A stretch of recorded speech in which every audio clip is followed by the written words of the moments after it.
Baik, terima kasih Eva. Pemirsa, ancaman menggunakan airsoft gun akhir-akhir ini memang semakin meresahkan. Yang terbaru adalah kasus David Koboi jalanan. Walaupun statusnya sebagai senjata mainan, kepemilikan dari airsoft gun tidak bisa sembarangan. Apalagi penjualan airsoft gun terbilang cukup bebas di pasaran. Kepemilikannya pun tidak diuji seketat senjata api, tapi tetap ada ketentuan dan aturan yang harus dipenuhi jika ingin memiliki airsoft gun. Kita lihat grafik yang berikut ini, pemirsa, di mana yang jelas pada pembelian airsoft gun harus disertai dengan kwitansi pembelian, juga surat izin impor, yang kedua sehat jasmani dan rohani yang dibuktikan dengan surat keterangan dari dokter serta psikolog. Lalu ketiga, si pemilik harus memiliki keterampilan menembak, harus punya buktinya dengan surat keterangan yang dikeluarkan Perbakin.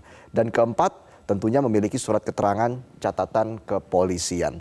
Setelah semua syarat dipenuhi, barulah Polda setempat akan mengeluarkan izin untuk memiliki sebuah airsoft gun. Dalam peraturan kepolisian nomor 8 tahun 2012, jelas disebutkan di situ airsoft gun hanya digunakan untuk kepentingan olahraga menembak.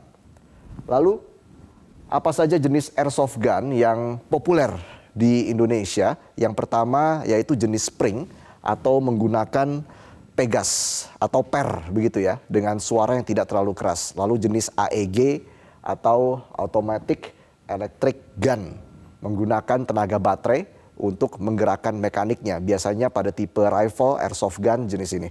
Lalu yang terakhir GBB atau gas blowback. Ini dia. Ini biasa disebut green gas atau freon. Jenis ini tersedia di semua tipe airsoft gun, baik sniper, handgun, lalu rifle. Airsoft gun adalah replika dari senjata api. Hampir semua jenis senjata api di dunia memiliki replika airsoft gunnya.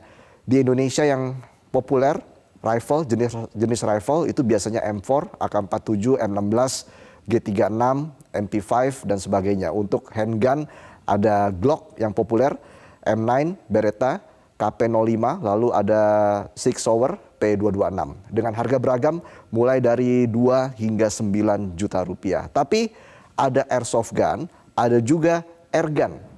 Apa sih bedanya? Ya, bedanya ada 4 di sini saya klasifikasikan. Yang pertama adalah target.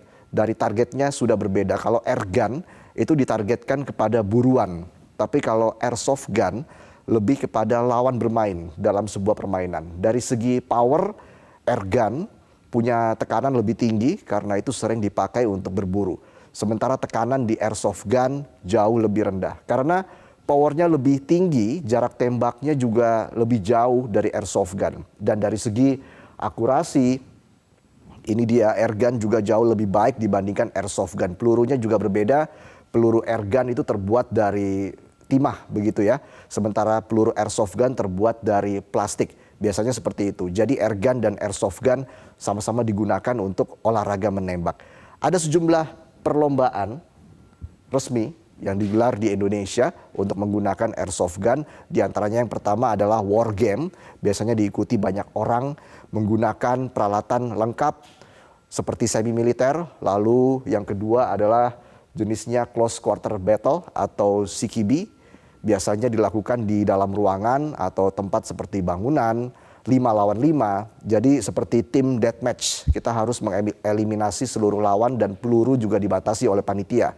Yang terakhir adalah tembak reaksi. Ini yang juga sangat familiar di Indonesia.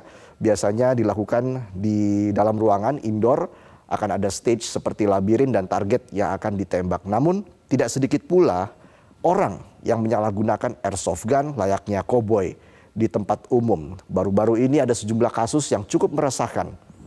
Kita lihat bersama.